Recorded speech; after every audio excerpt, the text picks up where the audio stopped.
Studio check. Frequencies check. We are live on air. You are listening to The It Factor, blessing the airwaves. Take the journey into the world of sports, news, entertainment, while embracing the hottest beats on the planet. Rocking the mind, body, and with energy, electricity, and a splash of controversy. Now, without further ado, it's our pleasure to bring to you The biggest show in the world. The biggest show in the world. the biggest show in the world, the SBTV Nation.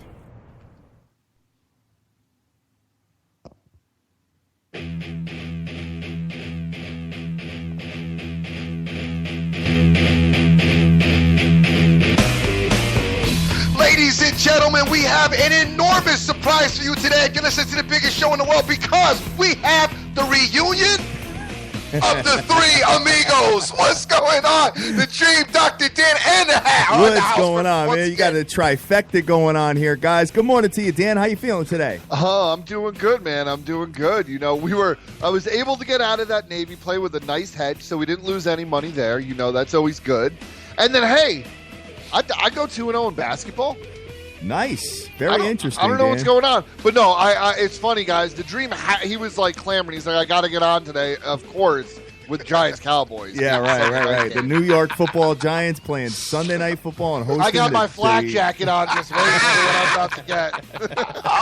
Oh, it sounds like there's going to be a little bit of fireworks today going on. You know what? No way. If anything, I'm going to get more fired up about Arizona coming into Miami. Oh, really? It's going to be a fish fry out in that piece right now. How many times I'm have the feeling Arizona there. Cardinals and Bruce Arians got you this year, Dream? About to be a fish fry in Miami this afternoon. Player. Good morning to everybody, SBTV Nation. We're live on Twitter. Feel free to hit us up anywhere you want to have a conversation with us about any single game that's going on in the NFL. But before we do that, just want to get your thoughts on the Army-Navy game. The Army, after 14 years of having a winless streak, get the job done and beat the Navy midshipmen with the third-string quarterback. Dream, what's your thoughts on that? Yesterday, I didn't play. I never played this game. I never played this game. Really? I never played this game. But I did have some ideas. I did kind of like Army a tad bit, only because I knew that Navy had a lot of injuries going into this particular matchup. But I would have still never played this game. I got a couple of real tight watches of it. Excuse me, hiccups. A couple of real tight watches of it, and it was, dude. You know, it's. 1 minute it's cold, the next minute you're going to sleep. You know, it was, kind of up and down. It was competitive. I shouldn't say it wasn't competitive because it was a competitive game, but it's not a game that I ever usually get involved with. All right, Dan, what's your thoughts on that? Yeah, so I think, you saw Abby come out like a deer in the headlights, right? I mean, and I didn't really take that I didn't really factor that. I thought he would be a little more prepared. In the second half, you saw him. The kid's got moves. You know, the kid can run. He'll probably be their starting quarterback next year. Well, actually, I guess you have the injury return, but Worth is graduating. So it's going to be a battle. But look, I mean, it came down to a second half where Navy played better defense than they played all year, but it just wasn't enough. And hey, congrats to Army. I should pull a Dream and not play this game, but I seem to play it every year. But you know what? Maybe I'll just pull a hatter and lock in the under every time. Yeah, definitely. Well, I thought about two teams that don't throw the ball at all, so you have to, and the fact that it went under 10 years in a row. So I say, you know what? Let me take a little shot with the under. And sure enough, it came to form, but it looked almost like it was going to go over towards the end of the game, man, because there started being a lot more scoring. The issue with that under for me and yesterday would have been 2 weeks ago when there were two in-your-face under games that you thought would be unders hands down, and I'm alluding to Bama, Florida, Wisconsin, Penn State. Yeah. Both games went extremely over, Very which good still point. leaves a bad taste in my mouth. Do you think it had anything to do with the jersey that was made for President-elect Donald Trump, Dream, by the Army? I don't. You don't think so? No. Just saying. By the Just way, asking. not to overlook it, but Lamar Jackson, who I want to say he was my preseason Heisman pick. Everybody can remember that, and he won it.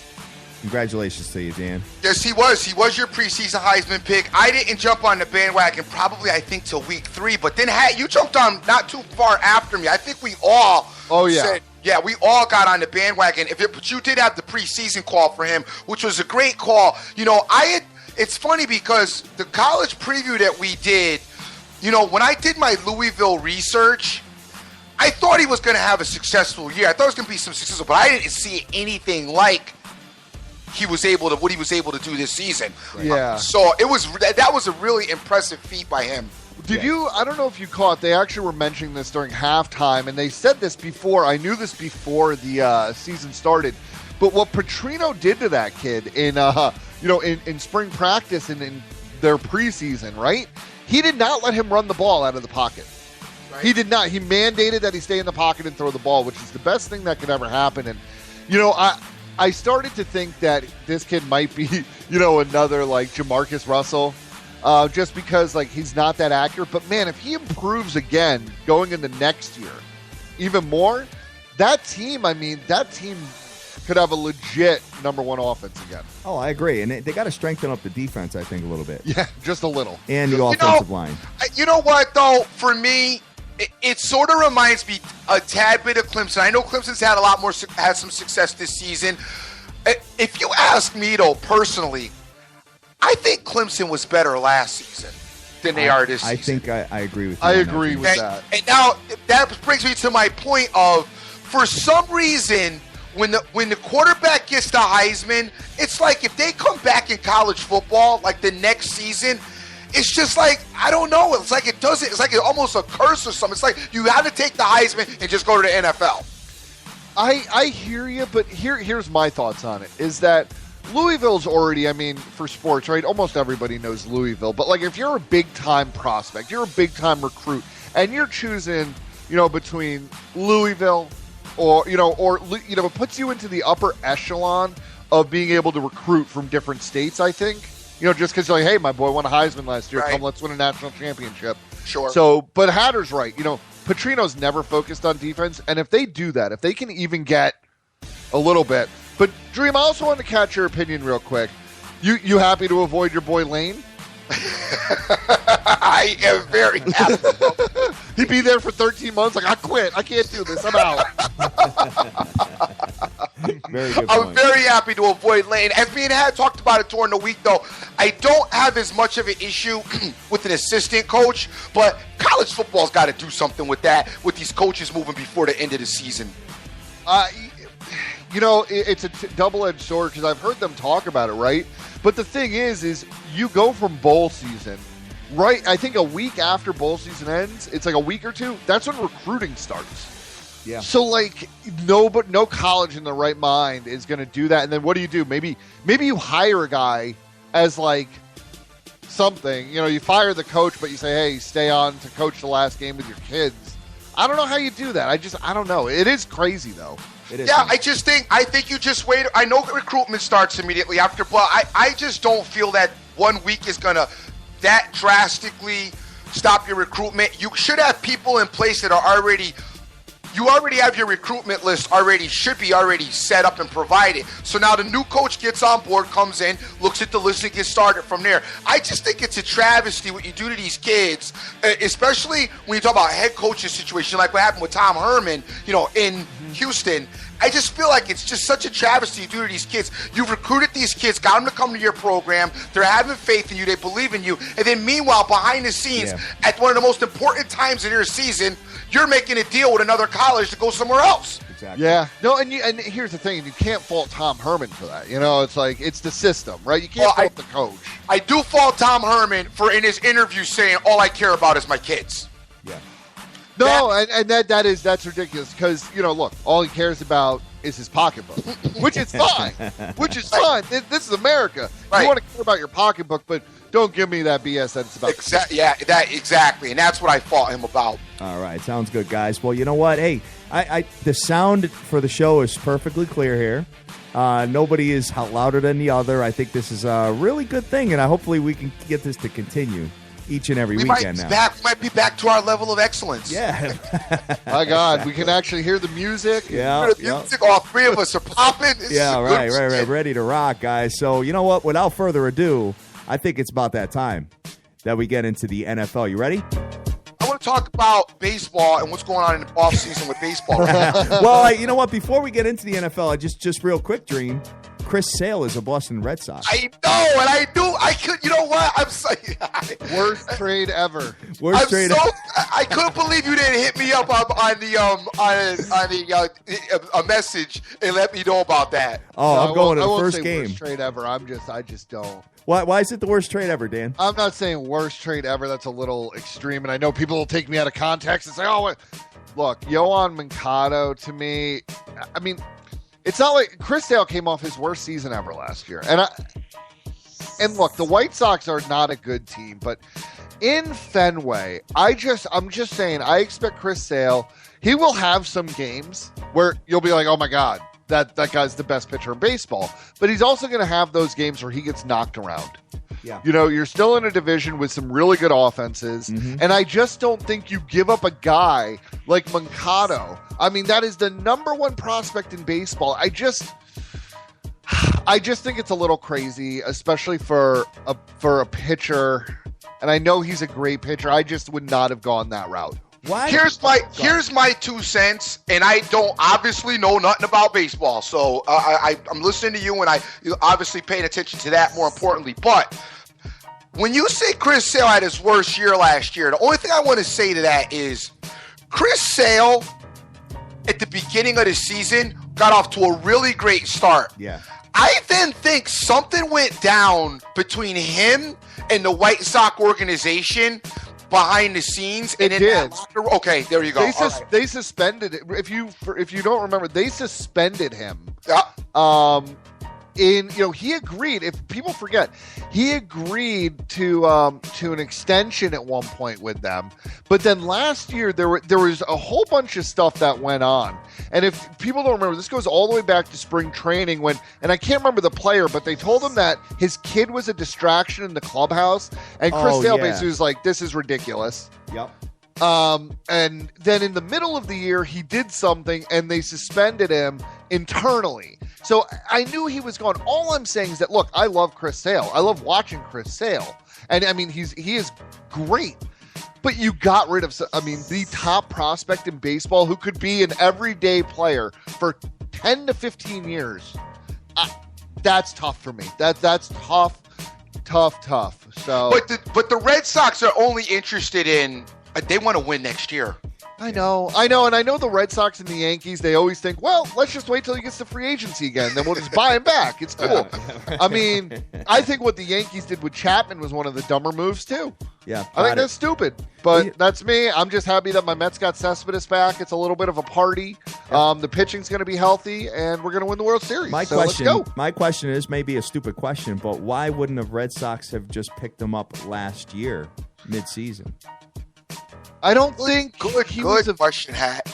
I don't think he was he available at that point? I don't think he was available. We talked about it during the during the trade deadline and all that.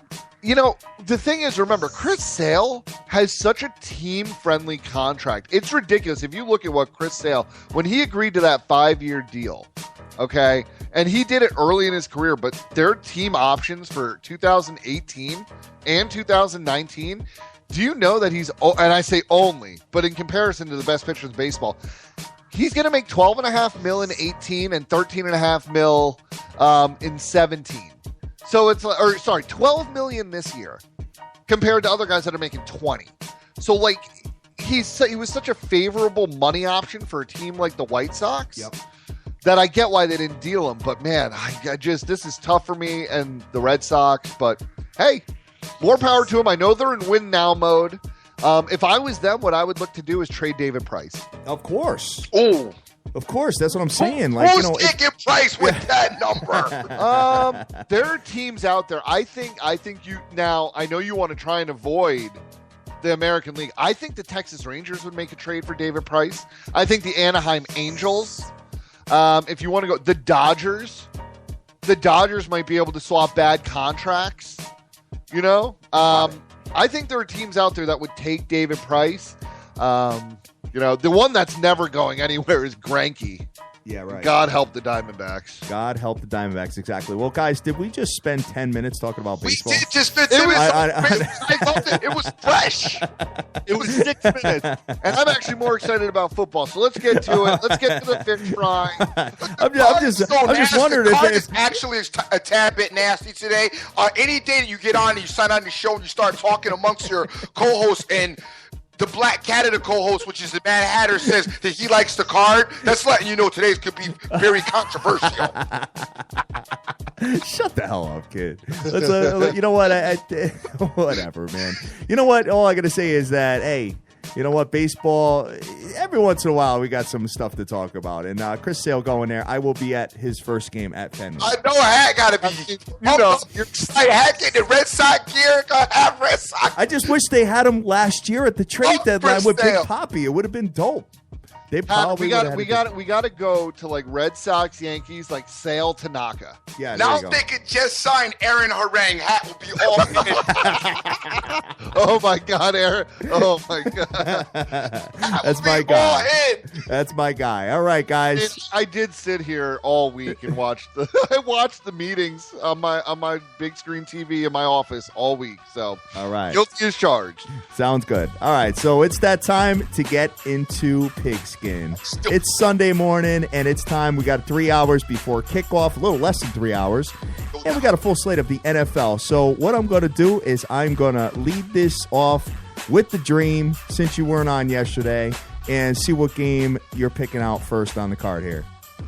Well, as far as me picking out a game first on the card, I've got to go and I've got to look at the Pittsburgh Steelers against the Buffalo Bills right out of the gate. Now, This game, gang, understand, I still have not made all my decisions in what I'm putting in. I'm just giving you something that I've looked at, maybe something that I'm thinking about right now. I haven't made my decisions yet this week because this week, as Dan has said already, is a little bit tricky, in my opinion. But I do like the Pittsburgh Steelers coming into this game. I think offensively, the Steeler team is still yet to really fire up their offense the way it should be fired up, especially in consideration with the last few weeks. Maybe an exception would be the Indianapolis Colts game, but I think they toned it back a little bit once they got their lead, and it was Thanksgiving night, so they probably want to get out of there. However, I think that there's another level that this offense can get to that it may have an opportunity to get there against this Buffalo Bill team. Now, the Buffalo Bills, a lot of people scream and yell about the Buffalo Bills and their great defense. However, they have a great defense, but their defense does tend to lack discipline. They tend to take chances, bite on certain situations. A lot of gambling this defense does, which is kind of the personality of the two coaches, Rob and Rex. So you bite and take a chance against a Pittsburgh Steelers offense, you could get smoke showed. And I expect some of that to happen. I expect Ben Roethlisberger to take advantage of a secondary that I don't feel is that good. I expect that secondary to take some chances against some of Pittsburgh's stars. I'm also looking for Le'Veon to have a pretty good day today on the ground. Now, the Steelers are coming in with a lot of momentum, beating the Giants last week, winning their last few games, and are pretty much have to keep pace with not pretty much, they have to keep pace with the Baltimore Ravens. Right. They got a lot to play for and a lot to win for. I like the Pittsburgh Steelers today. It's on the road. You know what they do on the road, Dream. You know what they do on the road. They're terrible on the road. Eventually, you got to put it together on the road, and I feel like they've got a lot of momentum coming in this game. Like I just said, the Buffalo Bills do not really necessarily scare you at home. The only scary thing about the Buffalo Bills for me is Shady McCoy. Got it. All right. Any chance of taking a total as far as the over is concerned? 45.5. I don't like the over or the under in this particular game. I just don't know. Buffalo, to me, I'm questioning Buffalo's offensive prowess. In certain games you've seen them blow up, then other games you've seen them not show up. Against the Cincinnati Bengals, Buffalo Bills scored 12 points. 16 points, I'm sorry. And then, I don't know. I'm leery with them because they can go into these lulls with offensively where they just don't get it done. I understand. Got it. Dan, what's your thoughts on this game? Man, I know they're coming off back-to-back road wins at the Browns and at the Colts.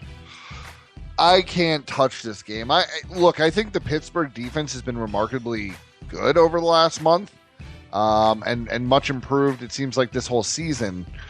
That being said, they just scare me on the road. They scare me on the road. And again, I don't know what the weather is going to be like in Buffalo. And I know the Steelers play in bad weather all the time. That's one thing that I'm just staying far away from this game. I think it's going to be a good game, though. I think the Bills are kind of undervalued. I think the Steelers are a little overvalued. And, I kind of lean that Buffalo wins this game, though. Okay. All right. Well, Dream, I wish you the best of luck with that one. Pittsburgh is 3-3 on the road. One small thing to keep in mind is the Pittsburgh Steelers defense stinks. Pittsburgh is only allowed 92 yards on the ground. Okay. By the way, and that's including playing the incredible offensive line and the most impressive offensive line in football and the most impressive player in football, Ezekiel Elliott. All right. So, by the way, 90% chance of snow, and some wind. Okay. Buffalo. All right. Favors Big Ben, if you ask me. All right. So we are going to move on and go over to Dan and see what you got next as far as your selection today. All right. Normally this would be a junkie game, but it's not because it involves a first-place team. All right. That is the Detroit Lions. Detroit Lions versus the Chicago Bears. Talk to me. So we got a 7-point spread here. Okay. This game at Detroit, I locked this in last night. No problem with the spread. I think, you're talking about double-digit plus win. Chicago's not a good team. They're just god awful, honestly. I'm not looking at what they did last week. The Niners basically just said, okay, here you go. Let's give this to you. I'm just not buying it. And I think the Lions beat the hell out of the Chicago Bears today. All right. I'm looking at the line here, and you have a Detroit -7 with an under-over of 43.5. Matthew Stafford, I'd expect him to have a pretty good game versus a 0-6 away Bears team. Huge game. Dream, what's your thoughts on an interdivision matchup here? Love Detroit. Love the pick. However, I have to put this in a money line situation.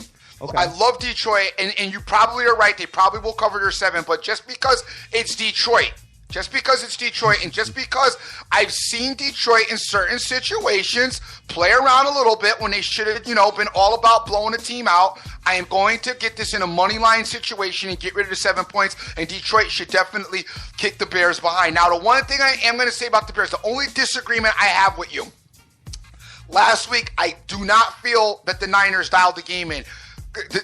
When you're 1 and forever, you don't dial any game in. You're 1 and forever. Not necessarily dialed in, but look, Cap got pulled with 4 yards passing, and then the quarterback play is the worst in the NFL. Definitely.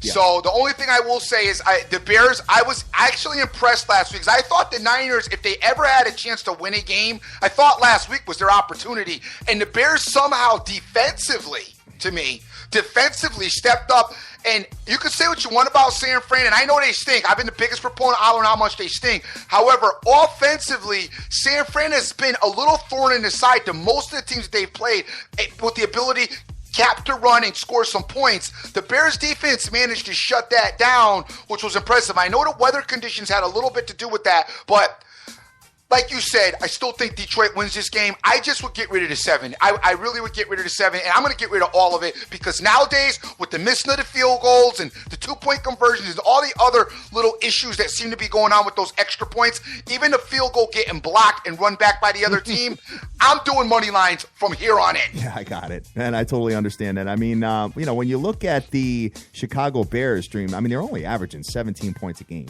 Horrible. Yeah. And it's they're terrible. 3-10 in their last 13 games, 0-5 straight up in their last 5 games on the road. Detroit's hot, feeling themselves a little bit and trying to keep that lead. And look at what they did at New Orleans. That defense especially. Yeah, they've definitely done it. So, you know what? But here's the deal. You praise their defense, but the Chicago Bears is 20 yards better than the Detroit Lions. Oh, I'm not disagreeing with you there. I'm not disagreeing with you there at all. I think Chicago has if I was a defensive coach or a defensive player on Chicago, I'd be so mad right now. Like, you give me this, but on offense. But the thing is because they can't move the ball, I expect a ton of 3 and outs.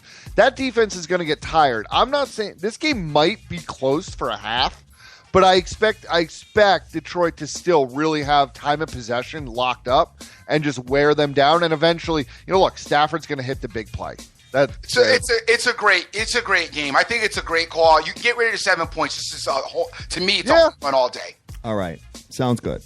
So we're gonna get it over to me here, and I'm just gonna talk about my team, the Miami Dolphins. I'm gonna get right into it, Dream. Wait, because the best tweet I saw all of last week, and I can't remember, and I'm sorry I can't give credit, but it was worst 7-4 team ever. That was me.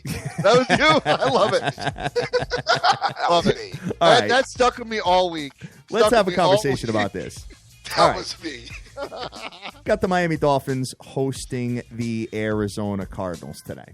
All right. And the line here is Arizona -1.5. The Dolphins opened as a 2.5-point favorite and now have become a 1.5-point underdog.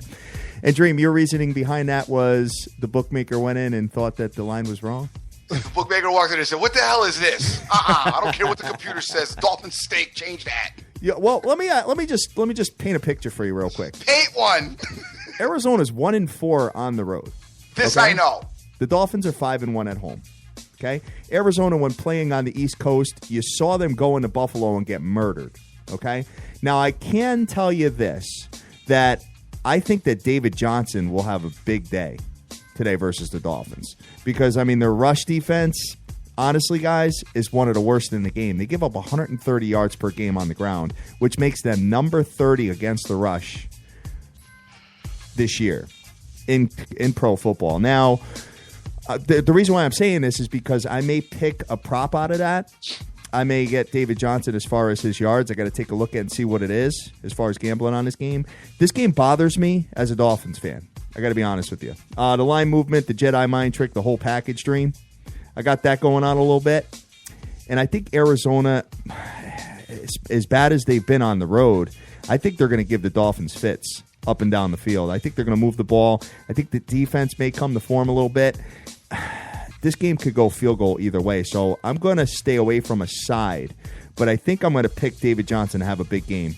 What's your thoughts here, Dream? Because you said the Dolphins are going to get murdered here. Well, I happen to think that the Dolphins are in a bad situation. I think they're a highly overrated team. I do think that their defense has played slightly better, but still, even though the defense has played better, it's still not what I think it's expected to be, even on paper or how they assembled it. We thought this defense would be absolutely incredible, along the lines of the Kansas City a la Denver Bronco defense. And I don't feel like this defense is quite that good, but they are pretty good. I'll give them that. Mm-hmm. Now, here comes Arizona with a little bit of life injected into their season. Big win last week against a Washington team that can sling the ball.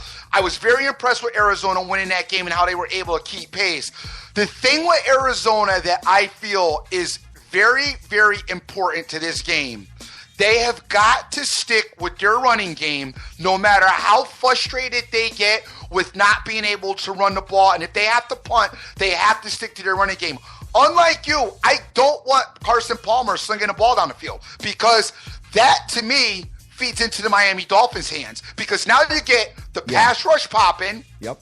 You get Carson Palmer uncomfortable in the pocket, and mistakes will be made. So the thing that the Arizona Cardinals have to do is they just have to stay patient with their run game. They are in a road situation, which they haven't played well in. Hand the ball off, play some, play some keep away football, frustrate the Miami Dolphins defensively. Keeping the Dolphins off the field with their offense is not that big of a deal either, because it's not like Miami Dolphins offense is tearing it up. Mm-hmm. And I think that the Arizona Cardinals will have the ability to win this game. But if they don't stick to that particular type of game plan, they want to go in, try slinging that ball down the field, playing like they play kind of at home, then they're going to get themselves in a problem. All right, Papa Bear saying Dolphins team total under, whatever it is, Dream. Yes. Yes. Good to see Papa Bear out there argue with me all week about, we'll get into it later. The greatest team that ever lived. Greatest team that ever played football. Dan, what's your thoughts on the Miami Dolphins versus the Arizona Cardinals? So Dream didn't want to say it, but this is going to be a bloodbath. Look, if you look at the offensive comparisons, I got right? the green light, Dream. You got Arizona outgaining, out passing, rushing is about even, outscoring. Third down conversion's not even close. I mean, you have Arizona converting about 43.5%, Miami 34.5%, and the time of possession again way favors Arizona. Now, I'm with you, Dream. But I don't think that they're going to go to that, hey, let's just have, Palmer throw the ball down the field. But if you look, I mean, I think that, again, David Johnson has a huge game. Yeah, I think so. Larry Fitzgerald has a huge game today. Or Michael Floyd. One of these receivers, because you're going to get it. There's going to be a couple times during this game where there's going to be a play action that the Dolphins bite on so hard that you're going to have 2 or 3 guys open down the field. I could see it, Dan. I really can. The Dolphins struggle against the run. I mean, you could probably listen, Carson Palmer on the road throwing that ball, and it seems like Bruce Arians and the Arizona Cardinals seem to get a tad bit impatient offensively when their run game isn't having a lot of success. You don't want Carson back there slinging, because the one thing I don't like with this Arizona team, same thing you saw a little bit in Buffalo, if they get behind, because Carson threw a stupid interception, gets run back for a touchdown, or, you got a hungry defense in that Miami Dolphin defense. I know they haven't played to form, but doesn't mean that they can't this particular game. You just don't want Carson making those mistakes and the Dolphins be able to capitalize them, because you don't want Miami to get a big lead, which forces the hand of Arizona, because then it's a mess and it feeds all into the Miami Dolphins game plan. Right. No, I'm with you. And look, the weather also, and I know this is a contradiction of everything we normally talk about. So you're talking about some rain and some wind as well. Okay. I think with a runner and look, both teams have very good running backs, but I think with the porous Miami run defense, that really just even more favors Arizona. Yeah. I have Arizona at -2. I have it locked in. All right, sounds good. So we're going to move on. I'm going to get it back over to the Dream and see what you got up your sleeve. All right, let's move on to another game as I pull it up on my board. Give me 1 second, guys. Let's stay at 1 o'clock, and let's go. It was much like Dan said, this is kind of usually generally a garbage game, but this team, to me, has so much of an upside, and I just want to see them rear their heads into the playoffs, and that is the Washington Redskins. They're squaring off against the Philadelphia Eagles team today. Guys, I think the Eagles are done. Dunzo. I mean, I think they are done. I think they've pretty much given up on this season. The season's a wrap. They're decimated with injuries. Ryan Matthews is questionable. Jordan Matthews is questionable. Even when they were playing, nobody on this Eagle team absolutely scares you. It all came back to fruition for Carson Wentz. He's not the guy who they thought they were, but I still think he's a good quarterback, and there's a huge upside to him. He's still good. For sure. Here comes the Washington Redskins team coming in. Must win. Gotta win. If they even think remotely that they're going to make the playoffs, they're able to throw the ball. I mean, I love the way Kissing Cuss throws the ball. I hope he gets a contract with them or wherever he wants to go, like he should, because he should. But you've got to win this particular game right here to really make your argument strong. Okay.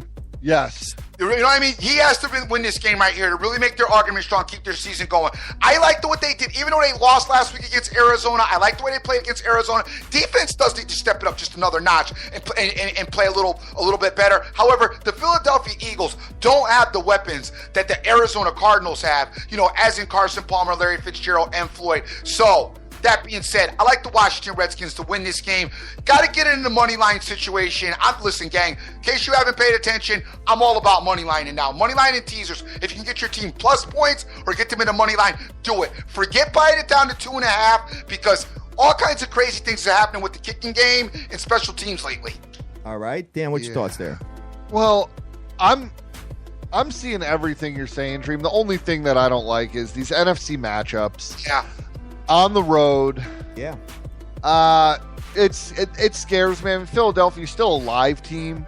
They're still a live team. And look, in their minds, hey, we can still make the playoffs. I mean, I know that's realistic, but that's what they're telling each other. And I'm going to stay away from this. I think if I'm going anywhere, what do we have for a total on this? For a total on this game, you got 46.5. I think I actually kind of lean an under here. Yeah, I can see that. I can see an ugly kind game. of am, yeah. You guys got to remember something, though. The Philadelphia Eagles are pretty good at home. They are right. decimated with injuries. Yeah, you've seen what they did at home, though. I mean, you've seen what they've done to the Pittsburgh Steelers and some other teams at home. I mean, Minnesota Vikings, who stink now, but that was back earlier in the season, and they are decimated with injuries. And we saw the first it rear its head against Green Bay, and then Cincinnati drubbed them. And yeah, they are good at home, but I don't think in this situation. I think the Redskins are playing for a little bit too much. The prize is a little bit too heavy, and I think at the end of the day, Kissing Cousins' ability to throw that ball, that Redskin offense has a lot of weapons, a lot of scary weapons. You know, between Garcon, between and Jordan Reed. I don't know if he's playing today or not with his injury. What's he listed as? Hold on one second. I got Philadelphia. I've got we have weather here too, guys, by the way. I got a lot of them getting healthy here, Dream. I got Ryan Matthews and Jordan Matthews both expected to play today. I got them listed as questionable. All right. But even if they are playing, I didn't like what I saw of them when they were extremely healthy throughout the season. As the season went on this year, I just like I think the Redskins win this game. I think it's a very scary game, man. I don't think the Redskins have any business being a favorite in it on the road to a 4-1 team in an interdivision matchup. Dream. I think you're kind of. Did you see Philly against Green Bay? I mean, yeah. Did you see Philly? They got blown out by Cincinnati last weekend. But here's yeah, one other thing I want to throw out there. If you're telling me that it's a snow shower cold game, I gotta favor Wentz over Kissing Cousins. Yeah, that. Yeah, I have to.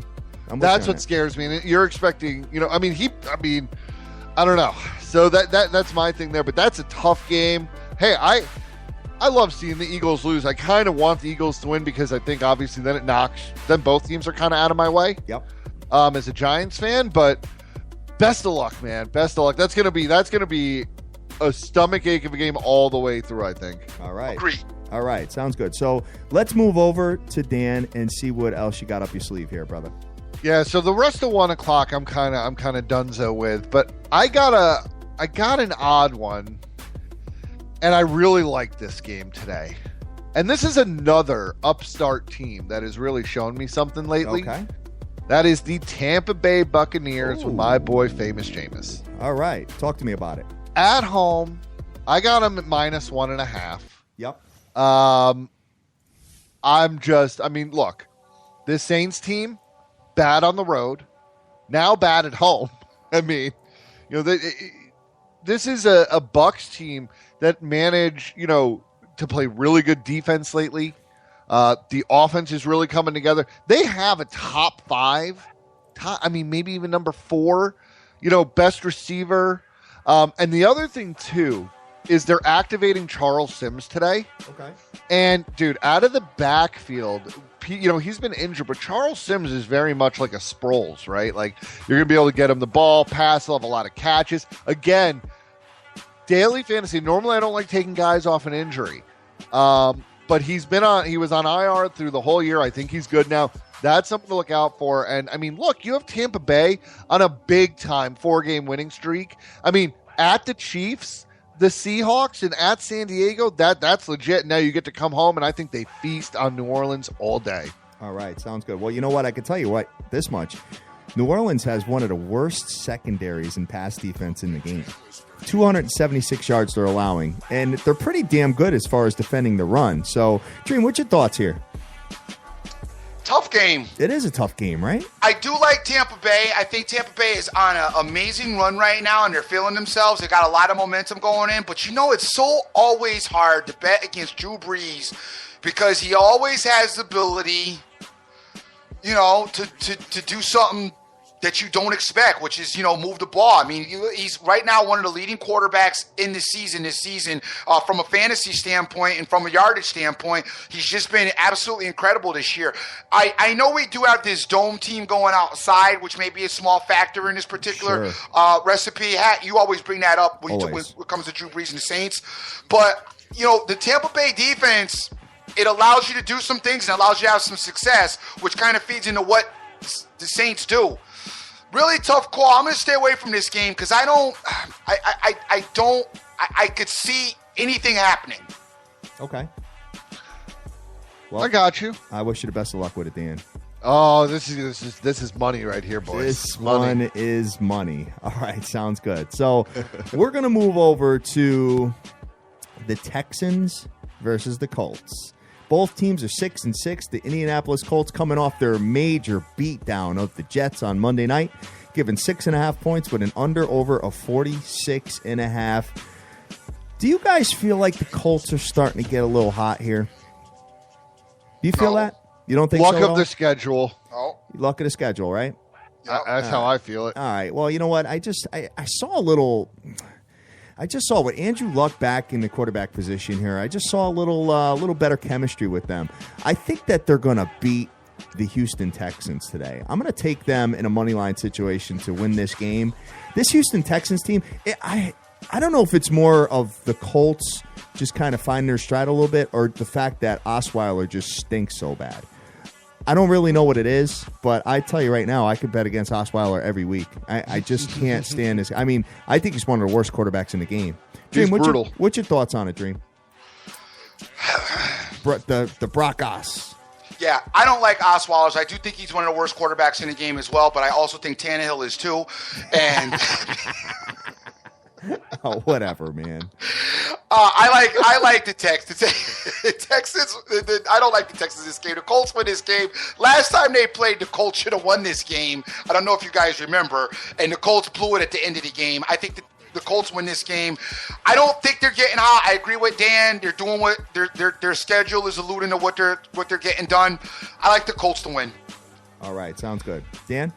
Yeah, I'm going to stay far away from this game. I mean, you're talking about, they lost to them in overtime earlier in the year on the road. You think at home, I mean, the Texans don't really do it for me, but man, I just think this is a fight for, I don't know how you want to say it, but like the team that gets knocked out of the playoffs first? Yeah, pretty much. Pretty much. Well, you got pretty the much. I Tennessee mean, this is Titans the in there weakest too, division. Yeah, definitely. Well, between this one and, Steelers and Ravens don't really have much of a better record here. But no, I know. I mean, there's a lot of mediocrity and poor play in football right now. I mean, if you look at the AFC East, even it's the Patriots and no one else is good. Yep. I mean, the Bills are decent, right? The Bills are decent. I guess I'll give them decent. All right. Sounds good. So let's move on from that one and tackle a couple more games here. Dream, what you got? All right, let's get right down into it since we moved into the 4 o'clock era. Let's get into the battle of the booty teams, the Niners versus the Jets. Yes. And I had to take Matt Forte as far as daily fantasy today. I had to do it. The Niners. He'll have 3 yards. Yeah. Battle of the booty teams, Niners versus Jets. I'm not going to go into any in-depth because I don't need to. Guys, if you don't have to play it, stay away from it. But I do think that the San Francisco 49ers will possibly... You're going there, huh? As hard as it is to say, I do think the Jets now are worse than the Niners.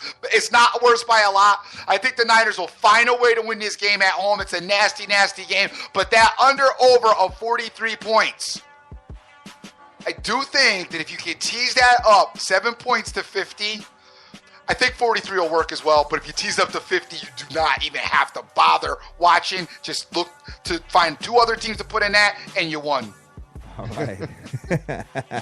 Oh, my God. Dan, the 49ers versus the Jets. I feel like this is La La Land. Like, Dream brought up this game, but all right. This is a brutal, brutal game. And you have 2 teams, I mean, that have pretty much quit on the season. I mean, you have the Jets' 2 highest paid players on defense in Mohamed Wilkerson and Darrelle Revis that either can't stay healthy or just don't care. I mean, Mohamed Wilkerson literally looked like he could have cared less. Like, I got paid, I'm good. But here's the thing. The Jets actually have probably the better quarterback going out there today in Bryce Petty. Yeah. Possibly. Yep. I don't know. I mean, maybe if you're going to play this game, get a GA card and get yourself some help. There you go. That's what I got to say about that. There you go. Well, who is starting for the Niners, by the way? I believe it's going to be Gabbert. It's going to be Blaine Gabbert? Yeah. All right. Sounds good. So we're going to move on here since we're at the 4 o'clock. Stan, where you at? Well, let's get rid. Wash the taste. I need some Listerine after that. Let's go into the big one of the 4 o'clocks, and that is Green Bay at home against Seattle. All right. I am all over the Green Bay Packers plus the 3 points. Interesting. And I'm also starting the Green Bay defense in a fantasy league. Okay. And here, what Seattle does on the road, I agree with you. It's garbage. And then again, going into Green Bay today is real frozen tundra day. I mean, I'm pulling up the exact game time weather for 4 o'clock. But I mean, I understand that Seattle gets bad weather and they get rain and they get wind and they get snow a little bit. But we're talking winds from 10 to 20 miles per hour, 100% chance of blinding snow and 22 degrees. Ooh. I think that favors the Packers all day long. The thing is I understand that Rawls, now he's the one guy that kind of scares you because I don't think, remember, Wilson still has a balky leg. Okay. That leg is still not and when you're talking about slipping and sliding all over, I don't know how much he's going to be able to roll out and get things done. And the Packers, except for a couple games where they got exposed, have been real good against the run. I think the Packers have a big, big day today. I think they get it done. I think they get the win. And the other thing, too, is remember, the Packers have a running back that the Seahawks cut. Talk to me. I mean, NFL, chip on shoulder, I think he has a big day today, too. All right. And you're talking about Christian Michael. Dream, this game looks pretty interesting. I mean, you got Green Bay as an underdog in this game in the tundra when you don't see that often. You don't see it often. I cannot figure out either one of these teams right now. Yeah, right. You know, I look at Seattle. I know about their offensive line woes. I think defensively they're a little bit overrated. Did they lose Earl Thomas? Yes, they did. They lost Earl Thomas. Anytime there's a piece missing out of this Seattle defense, it seems like it affects them. And he's the quarterback of the defense. Right, exactly. So, that brings me, leery of Seattle. But then when I go to Green Bay, Green Bay's defense, I don't know what happened to their defense after like week 10 or 11, but all of a sudden they disappeared. They've had an inability to get a pass rush going. Also, you talk about gimpy legs. Aaron Rodgers is gimpy on his leg as well with his hamstring. Not really the ability to move around quite like we would want him to have his mobility, that's an injury that he's had for 3 years now. He's such an old man. Yeah, this is a tough game. It's one of those games for me. I've got to stay away from it and watch. It's going to be a great game to watch at 4 o'clock. I cannot pick a side. Maybe grab a side during the game after you watch and see how these teams execute. I think you'll get a good feel for each of these teams right out of the gate in the beginning. But Green Bay to me right now, with their inability to run the ball, and I hate their play calling. I can't stand Mike McCarthy calling the plays. I talked about that most of the season. I just don't trust them, as a full team to go out there and get this thing done. Now, I know their backs are against the wall, so it's a little bit different of a situation for them. And then, but then the flip side with Seattle is I don't trust them either. So it's a funny game. The under might be the way to go in this game. Yeah. Because I just don't see either team really dominate and putting up a lot of scoring. I mean, I know Seattle's not. Green Bay, maybe they put up, 25 or 27. And Seattle doesn't put up anything but, maybe a touchdown or 10 points, which you should hit the under. All right. Yeah. With the blinding snow too, Dan. Yeah. And when you look at this, I got to be honest with you. I mean, when Seattle plays on the road, they're always low-scoring games. Always. I agree. But this game is also much, much, much more important to Green Bay than Seattle. Seattle basically, they clinched their division already, I think, right? I think so. Is it? No. Are they? Because they're 8-3-1. The Cardinals are 5-6-1. So maybe it's not a clinch yet. But look, you have the Packers at 6-6, and I'm with you. But this is also a Packers team that in the last 2 weeks their defense has looked a lot better. Remember, they held Philadelphia on the road to 13 points, and I know the Texans stink, but they still held them to 13 points as well. I just don't see Seattle being able to do much anything. This is a team that scored 5 points against Tampa Bay. Right. So right, and they've been low scoring affairs on the road. I'm with you on the under. I'm You know with what you I on the mean? under, but I actually think that Green Bay at +3 is a joke. I think they win. I think they win this game. I might even turn it around. I might get an adjusted -3 Green Yes. Bay. Dream, the adjusted line. Just it, Lizzle. The Gotta total, love it. the total in the last 10 games with Seattle's been on the road. 7 out of 10 have gone under. Just talking out loud here, I guys. think the under's a great play. All right. Well, I think the we'll under's a great have to play have here. that conversation. Maybe a little Green Bay plus 10.5 with a total buy it up to 51.5. I think you'd be in pretty good shape there. So, all right, guys. Moving on here. I want to get right into it. I want to get it right into the home team underdog on primetime tonight, Dream. Okay. I want to talk about the NFC East battle where we have the New York Football Giants hosting the Dallas Cowboys, the greatest team that ever lived, the best team in the world right Without- now. Greatest quarterback, Greatest quarterback. offensive line ever to play the game, greatest wide receiver ever in the world, Best greatest offensive team line. ever to ever do anything. Every other team, there's no need to. You know what? There's no need to even go on with the rest of the season. Just give the Dallas Cowboys this year and the next 5 for the Cowboy fans, and they'll be happy. Yeah, you know, I love hearing those Cowboys fans because I'm sitting here in my office and I just hung my my New York Giants Super Bowl championships, and I'm sitting here, I'm looking at, wow, you know, I'm looking at 4 of those. I'm looking at 4 more NFL championships. So, yeah, come All at right. me, Dallas. Guys, I think the New York Football Giants win tonight. So I'm going to take them in a money line situation and plus the 3 points. I think that this cold weather here, I think favors the New York Giants. I'm looking at a couple of other things that are kind of bothering me about the Cowboys tonight. You know what? I mean, they've already realistically. I mean, these teams are what? How many games apart now? 3 games apart. I just feel like the New York Giants will have a lot more urgency tonight. I really do. And when you look at the Giants here, you know, they're 5-1 in the last 6 games, guys, at home. You got to take that in consideration. And obviously, you got the home team underdog thing on prime time. Dan, you're a Giants fan, and I'd like to bounce this game off you and see what you got to say about it. So what scares you about this game, obviously, is, you know, you lose Jason Pierre-Paul. Yep. Who is having a great season. But at the same time, you still have Olivier Vernon. You have other guys that can step up. You know, it looks like Snacks is going to be healthy, so he still is going to be able to clog that up. And other than that, your injuries aren't bad there. Look, obviously I'm biased here. I'll start by saying that, but the Giants do a couple things very well against the Cowboys, which is why they're able to beat them. And the number one thing is being able to stop Dez Bryant. Okay. They do not let Dez Bryant, beat them. Now, look, what you need to do is stop the run. And look, the Giants, I really think they're going to be able to stop the run today.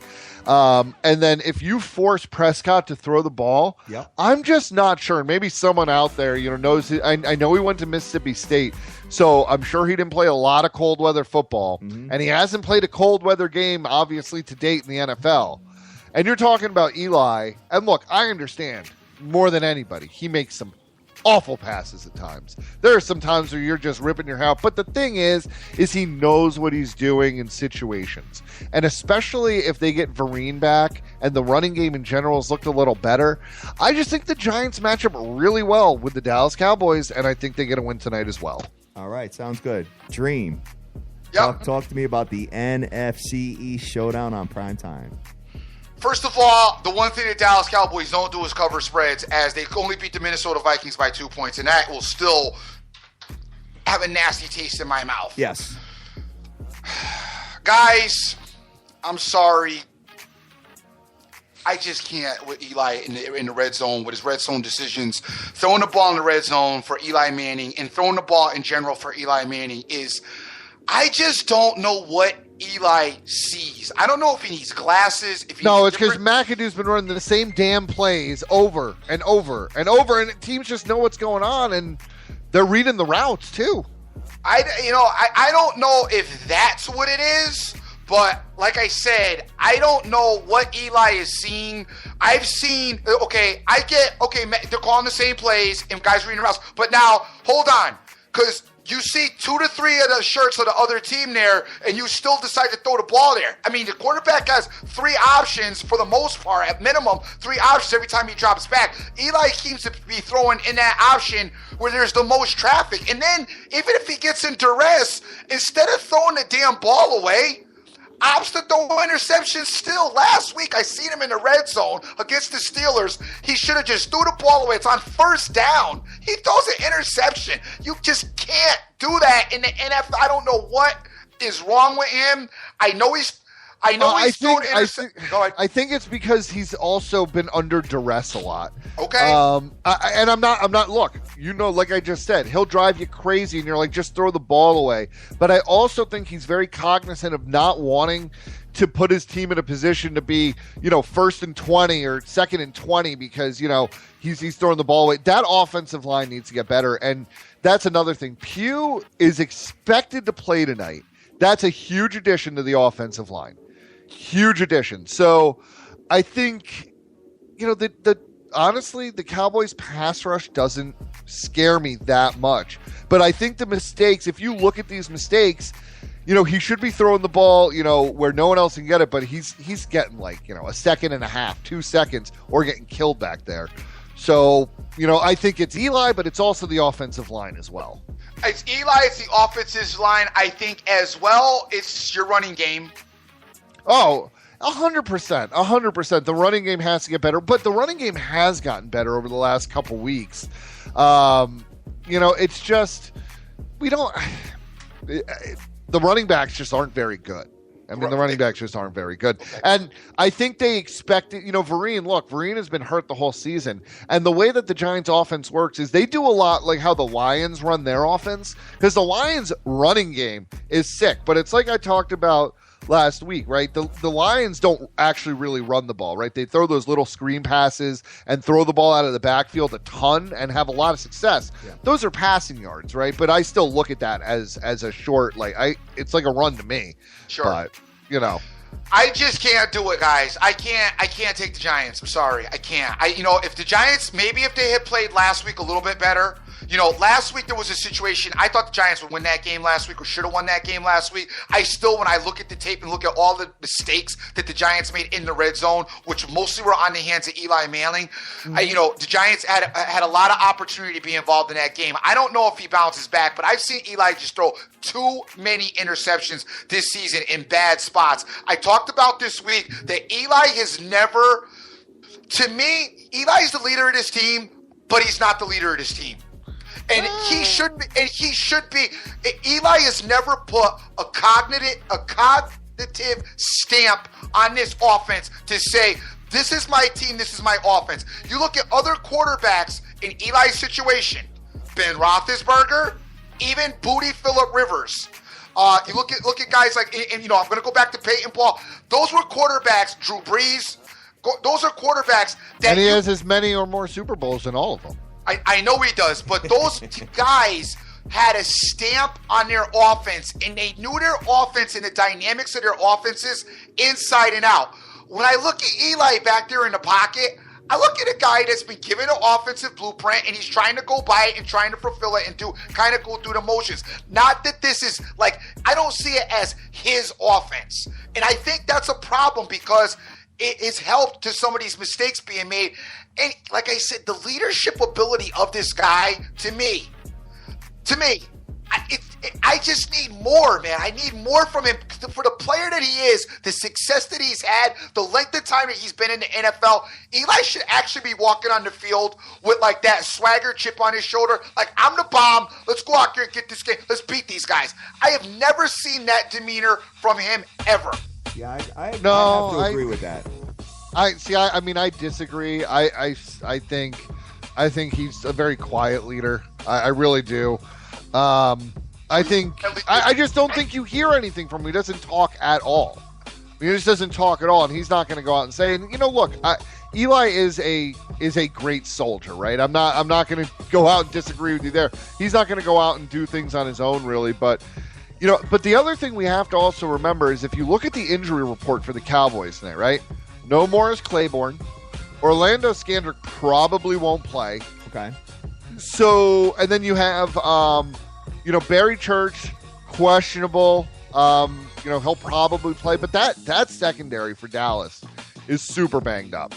So, I think like Eli can still have a good game, and like you said, it's at home. Yep. Right on. You think Elijah's a good fantasy pickup? I don't think that Eli is your quintessential fantasy guy. Okay.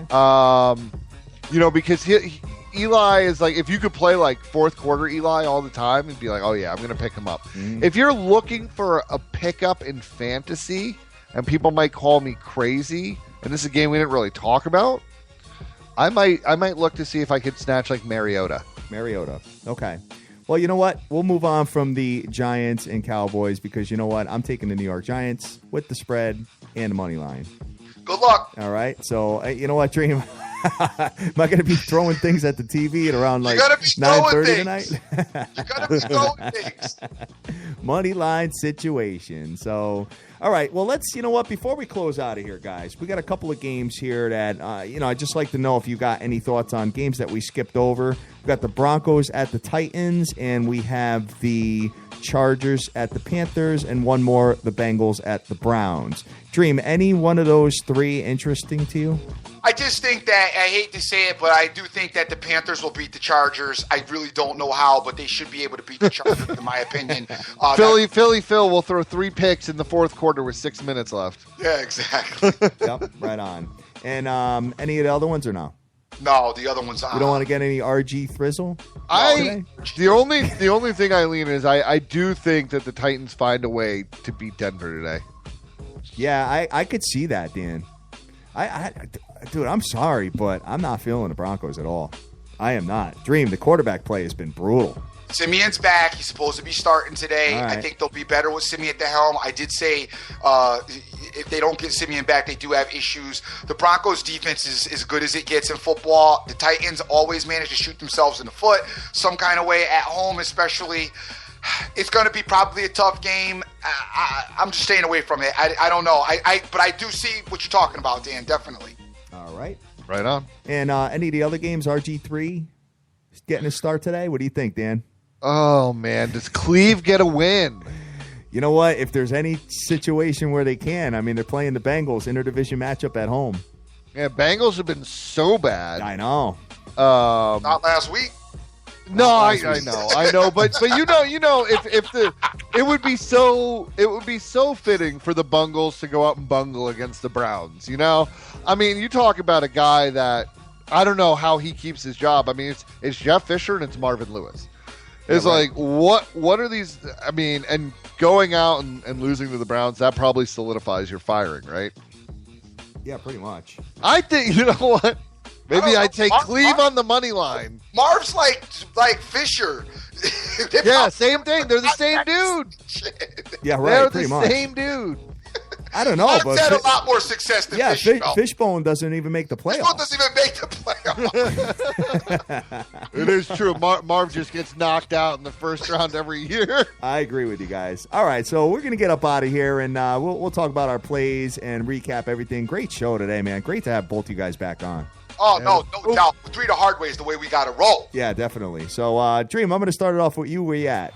All right. So far, I'm at the Detroit Lions money line. I am looking for another candidate, but I haven't really solidly made my decision yet. But I also like a lot. The Seattle Seahawks and the Green Bay Packer under. I like that Seattle Seahawks Green Bay Packer under a lot. So it may be a 2-team money line parlay with Detroit and then the Seattle Seahawks under, which I may buy 3 points onto that under and take it up to 47.5 and put those two together. I seem to be I'm very attracted to that play. That's probably going to be what I do. All right. Dan, where you at? So I wound up with a whole litany of plays today. All right.